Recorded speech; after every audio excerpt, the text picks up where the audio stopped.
बिस्मिल्लाहिर्रहमानिर्रहीम। अस्सलाम वालेकुम रहमतुल्लाह। आज का लेक्चर जो है वो हमारा बेसिक्स ऑफ कंप्यूटर पे होगा, जो कि एफपीएससी और पीपीएससी के एग्जाम्स में मोस्टली पूछा भी जाता है, और इसी की बेस पे आने वाले जो लेक्चर्स हैं वो भी अंडरस्टैंड करना इजी होगा। आज हम बात करते हैं कंप्यूटर पे। कंप्यूटर एक इलेक्ट्रॉनिक डिवाइस होती है जो कि इनपुट रॉ डाटा रिसीव करती है और उसको प्रोसेस करने के बाद आउटपुट प्रोवाइड करती है, जो कि यूजफुल डाटा या इंफॉर्मेशन होती है। कंप्यूटर जो है वो 1830s में चार्ल्स बेबेज ने डिस्कवर किया, इसलिए उसे फादर ऑफ कंप्यूटर भी कहा जाता है। कंप्यूटर एक एक्रोनियम है और इसकी फुल फॉर्म जो है वो है common operating machine purposely used for technological educational research. अगर हम कंप्यूटर के कंपोनेंट्स की बात करें तो उसमें हमारे पास दो तरह के कंपोनेंट्स होते हैं, सॉफ्टवेयर एंड हार्डवेयर। सॉफ्टवेयर वो है जो सेट ऑफ इंस्ट्रक्शन है जिसकी बेस पे हार्डवेयर परफॉर्म करता है। सॉफ्टवेयर में वो इंस्ट्रक्शन दी जाती हैं जिसके थ्रू कंप्यूटर जो है वो ऑपरेट कर रहा होता है और डिफरेंट टास्क एग्जीक्यूट कर रहा होता है। जबकि हार्डवेयर टेंजिबल टचेबल कंपोनेंट होते हैं कंप्यूटर के, जो कि सॉफ्टवेयर में दी गई इंस्ट्रक्शन के अकॉर्डिंग वर्क करते हैं। अब हम अगर सॉफ्टवेयर की डिटेल से बात करें तो हमारे पास डिफरेंट टाइप्स होती हैं सॉफ्टवेयर की। इसमें हमारे पास सिस्टम सॉफ्टवेयर होते हैं और एप्लीकेशन सॉफ्टवेयर होते हैं। सिस्टम सॉफ्टवेयर वो सॉफ्टवेयर होते हैं जो कि उस कंप्यूटर के डिफरेंट कंपोनेंट्स को रेगुलेट करते हैं और उनको वर्क करने में इंस्ट्रक्ट करते हैं, गाइड करते हैं। जैसे कि प्रोग्रामिंग लैंग्वेज ट्रांसलेटर है, ऑपरेटिंग सिस्टम्स हैं, यूटिलिटी प्रोग्राम है, डिवाइस ड्राइवर है। ये कंप्यूटर की अपनी फंक्शनिंग को परफॉर्म कराने में हेल्प आउट कर रहे होते हैं। जबकि एप्लीकेशन सॉफ्टवेयर जो होते हैं वो डिफरेंट एप्लीकेशन को ऑपरेट कराते हैं और वो डिफरेंट पर्पस के लिए, डिफरेंट टास्क के लिए बनाई जाती हैं। जैसे कि इसके आगे फर्दर दो टाइप्स हैं, जनरल ऐप सॉफ्टवेयर और कस्टम या स्पेशलाइज्ड एप्लीकेशन सॉफ्टवेयर। अब जनरल एप्लीकेशन सॉफ्टवेयर की बात करें तो ये वो सॉफ्टवेयर होंगे जिनमें प्रॉपर जो है वो किसी स्पेसिफिक टास्क के लिए नहीं होती और डिफरेंट टास्क परफॉर्म करती हैं। डिफरेंट पर्सन इसे यूज कर सकते हैं। जैसे गूगल है, इस पे मुख्तलिफ किस्म की रिसर्च की जाती है और मुख्तलिफ किस्म की सर्चेज के साथ साथ हर कोई इसको डिफरेंट लोग यूज कर सकते हैं। जबकि इसके लास्ट में देखें तो स्पेशलाइज्ड वो होते हैं जो खास पर्सन और खास अकाउंट के लिए होते हैं। जैसे आपका फेसबुक अकाउंट है, वो एक स्पेशल या कस्टम एप्लीकेशन सॉफ्टवेयर है जिसमें एक ही अकाउंट जो है वो आप लॉग इन करते हैं और उसी को पर्सनल पर्पज के लिए यूज करते हैं। इसके बाद अगर हम बात करें हार्डवेयर कंपोनेंट्स की, तो कंप्यूटर के हार्डवेयर में इनपुट डिवाइसेस आती हैं, आउटपुट डिवाइसेस आती हैं और इन दोनों को कनेक्ट करा रहा होता है जिसे हम सीपीयू कहते हैं। सीपीयू को ब्रेन ऑफ द कंप्यूटर भी कहा जाता है और सीपीयू बोथ कैटेगरीज में फॉल करता है। इसे इनपुट और आउटपुट बोथ कंसीडर किया जाता है। अब हम बात करेंगे इनपुट डिवाइसेस क्या होती हैं। इनपुट डिवाइसेस वो डिवाइसेस होती हैं जो कि यूज की जाती हैं डाटा एंड। अब डिफरेंट किस्म की कमांड जो है वो कंप्यूटर को प्रोवाइड करते हैं थ्रू इनपुट डिवाइसेस। जैसे कीबोर्ड के थ्रू टेक्स्ट डाटा, स्कैनर के थ्रू आप स्कैन करके डाटा देते हैं, और माइक्रोफोन के थ्रू ऑडियो, इसी तरह जो माउस, जॉयस्टिक, पेन वगैरह इस तरह के पॉइंटर भी यूज किए जाते हैं। तो ये सारी इनपुट डिवाइसेस हैं। उसके बाद अगर हम आउटपुट डिवाइसेस की बात करें तो वो डिवाइसेस होती हैं जो कि कंप्यूटर का वो पार्ट होता है जो कंप्यूटर से इंफॉर्मेशन, कंप्यूटर के हार्डवेयर से रिसीव करता है डाटा, उसको ट्रांसलेट करता है एक अदर फॉर्म में जिसको हम यूज कर रहे होते हैं। जैसे कि कंप्यूटर की जो भी प्रोसेसिंग है उसको मॉनिटर आपके सामने डिस्प्ले कर रहा होता है, प्रिंटर उसका प्रिंट दे रहा होता है, स्पीकर के थ्रू आप उसको या हेडफोन्स के थ्रू आप उसको सुन सकते हैं। तो बेसिकली ये जो कंप्यूटर की वर्किंग अंदर हुई थी उसको आप तक पहुंचाने के लिए आउटपुट डिवाइसेस जो है ना वो यूज होती हैं। जैसे कि प्रोजेक्टर जो है वो विजुअल्स आपको दिखाता है। इसके बाद अगर हम बात करें कंप्यूटर में मेमोरी की, तो कंप्यूटर में दो तरह की मेमोरी पाई जाती है, एक होती है प्राइमरी मेमोरी और एक होती है सेकेंडरी। प्राइमरी वो होती है जो कि कंप्यूटर की मेन मेमोरी कहलाती है, जिसे कंप्यूटर डायरेक्टली कम्युनिकेट करता है। जैसे कंप्यूटर का सीपीयू और दूसरी एक्सिलरीज उस मेमोरी को डायरेक्टली इंटरेक्ट कर सकते हैं। जैसे रोम और रैम जो है वो प्राइमरी मेमोरी है। जबकि सेकेंडरी मेमोरी की बात करें तो सेकेंडरी मेमोरी जो है वो कंप्यूटर के लिए इमीडिएटली एक्सेसिबल नहीं होती, आल्दो कि ये भी परसिस्टेंट होती है। और ये दो तरह की होती है, ये फिक्स्ड भी हो सकती है और रिमूवेबल भी हो सकती है। जैसे कि हार्ड ड्राइव वगैरह हो गई, और यूएसबी जो है वो रिमूवेबल की एग्जांपल होगी।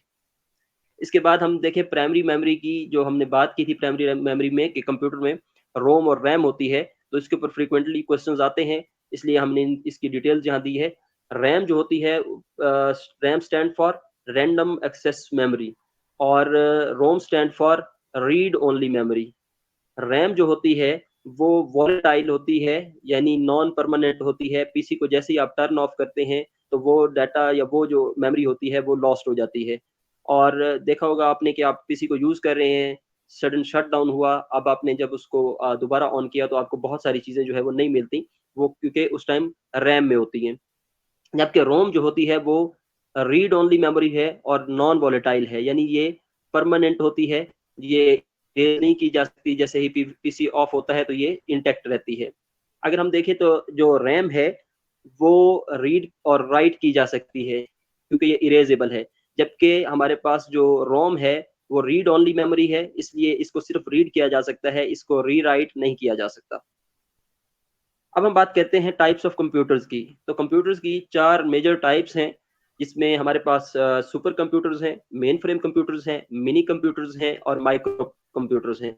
अगर हम सुपर कंप्यूटर्स की बात करें तो ये हाईली पावरफुल कंप्यूटर्स होते हैं, लार्ज और एक्सपेंसिव होते हैं और लार्ज कंप्यूटेशनल जहाँ प्रोसीजर्स होते हैं, वहाँ ये यूज़ किए जाते हैं। जैसे कि नासा की रिसर्च वगैरह में, साइंटिफिक रिसर्चेज़ में, इंजीनियरिंग वगैरह में सुपर कंप्यूटर्स यूज़ किए जाते हैं। मेन फ्रेम कंप्यूटर्स जो हैं, ये भी पावरफुल होते हैं, लेकिन रिलेटिवली स्मॉल साइज़ होते हैं और इन्हें इन्फॉर्मेशन प्रोसेसिंग में यूज़ किया जाता है, जैसे किसी ऑर्गेनाइज़ेशन, किसी स्कूल का डाटा रखना हो, जैसे आजकल जो है वो सेंसस चल रही है, तो उसके लिए जो डाटा रखना है या किसी इंडस्ट्री में जो है या इंश्योरेंस कंपनीज़ जो है वो मेन फ्रेम कंप्यूटर्स को यूज़ करती हैं। उसके बाद हम अगर मिनी कंप्यूटर्स की बात करें तो मिनी कंप्यूटर्स जो है ये भी पावरफुल कंप्यूटर्स होते हैं और लेकिन ये आम कंप्यूटर्स की तरह होते हैं, इनकी थोड़ी-सी जो कैपेसिटी है वो ज़्यादा होती है। इन्हें आजकल के दौर में कहा जाता है सर्वर्स। तो मिनी कंप्यूटर्स सर्वर्स होते हैं बेसिकली, जो कि अपने ही इर्द-गिर्द के नोड्स को कंट्रोल करते हैं। उसके बाद हम अगर बात करें माइक्रो कंप्यूटर्स के, तो माइक्रो कंप्यूटर्स जो है ये ईज़िली मूवेबल होते हैं, स्मॉल होते हैं और इनएक्सपेंसिव होते हैं। जैसे कि आजकल हमारे पर्सनल यूज़ के कंप्यूटर्स हैं, desktop, mobile phone, laptop, tab, ये सारी जितने भी हैं ये माइक्रो कंप्यूटर्स की एग्ज़ाम्पल्स हैं। उसके बाद हम देखें कंप्यूटर की जनरेशंस, तो कंप्यूटर की जनरेशंस जो हैं आज तक 5 जनरेशंस आ चुकी हैं, 5th जो है ना ऑनगोइंग है। फर्स्ट जनरेशन जो है वो 1940s में चलती रही है और ये basically vacuum tube based hardware पे ऑपरेट करती थी। इसे लियो ट्यूब भी कहते थे और उसके बाद जो है सेकंड जनरेशन आई 1950s में, जो कि ट्रांजिस्टर बेस्ड थी, क्योंकि इससे पहले ट्रांजिस्टर इजाद नहीं हुआ था। जब ट्रांजिस्टर इजाद हुआ तो उसके हमने फर्स्ट जनरेशन को शिफ्ट किया सेकंड जनरेशन की तरफ। उसके बाद थर्ड जनरेशन की बात करें तो 1960s में चलती रही है। ये इंटीग्रेटेड सर्किट बेस्ड हार्डवेयर को यूज़ करती थी। फोर्थ जनरेशन जो है ये 1970s से प्रेजेंट तक जो है ना ये चल रही है, माइक्रो प्रोसेसर बेस्ड है। आजकल भी ये काफ़ी यूज़ होती है। और अगर हम बात करें फिफ्थ जनरेशन की तो ये न्यूली जो है वो इंट्रोड्यूस्ड हुई है, इसके ऊपर बहुत ज़्यादा आजकल वर्किंग हो रही है, जिसमें हमारे पास आर्टिफिशियल इंटेलिजेंस जैसे कि चैट जीपीटी वगैरह, इस तरह के रोबोटिक्स वगैरह का दौर जो है वो आर्टिफिशियल इंटेलिजेंस वाला फिफ्थ जनरेशन में फॉल करता है, जो कि फ्यूचर में भी बढ़ेगा। उसके बाद हम अगर बात करें प्रोग्रामिंग लैंग्वेजेस की, तो कंप्यूटर में डिफरेंट लैंग्वेजेस यूज होती हैं to write and instruct the computer. तो उसमें हमारे पास क्या है जी, दो कैटेगरीज हैं, लो लेवल लैंग्वेज हैं और हाई लेवल लैंग्वेज हैं। लो लेवल लैंग्वेजेस को हम फर्स्ट उसकी दो टाइप्स हैं, इसमें मशीन लैंग्वेजेस भी हैं और असेंबली लैंग्वेजेस भी हैं। मशीन लैंग्वेज वो होती है जिसे सिर्फ कंप्यूटर अंडरस्टैंड कर सकता है और वो मोस्टली बाइनरी या हेक्साडेसिमल होता है। आपने डिफरेंट कोड्स देखे होंगे, 0 1 1 1 0 1, इस तरह का 0 1 का कॉम्बिनेशन जो होता है वो मशीन लैंग्वेज में बाइनरी का है, इसी तरह हेक्साडेसिमल का भी होता है। इसके बाद असेंबली लैंग्वेज की बात करें तो ये डिफरेंट निमोनिक्स और डिफरेंट न्यूमेरिकल्स, डिफरेंट अल्फाबेट्स और साइंस के थ्रू बनाई जाती है, जो कि रीडेबल तो होती है, अंडरस्टैंडेबल नहीं होती ह्यूमन माइंड के लिए, और इसे जो है प्रोग्रामर बेसिकली असेंबल करता है इसके थ्रू मशीन लैंग्वेज को और कंप्यूटर को इंस्ट्रक्शन देता है। इसके बाद अगर हम बात करें हाई लेवल लैंग्वेजेस, तो ये ह्यूमन लैंग्वेजेस भी कहलाती हैं, इजीली अंडरस्टैंडेबल, इजीली रीडेबल होती हैं। इसमें हमारे पास सी, सी प्लस, जावा, जावास्क्रिप्ट, पाइथन, कोबोल और भी बहुत सारी ह्यूमन या हाई लेवल लैंग्वेजेस जो हैं वो मौजूद हैं। और उसके बाद हम बात करते हैं कंप्यूटर नेटवर्किंग की। Computer networking is basically sharing of या exchange of data between different nodes. Nodes क्या होते हैं जी? कि कंप्यूटर जो है उसके इर्द गिर्द कोई और चीजें कनेक्टेड हैं जिनके साथ वो डाटा शेयर कर रहा है। लाइक अगर आपने अपने मोबाइल के साथ ब्लूटूथ कनेक्टेड किया हुआ है, स्पीकर्स कनेक्टेड किए हुए हैं, तो आप उनके साथ बेसिकली डाटा शेयर कर रहे हैं। तो इस तरह का जो नोड्स होता है वो हमारे पास, आगे हम इनकी टाइप पढ़ेंगे तो समझ आ जाएगा। इसे नेटवर्किंग कहते हैं।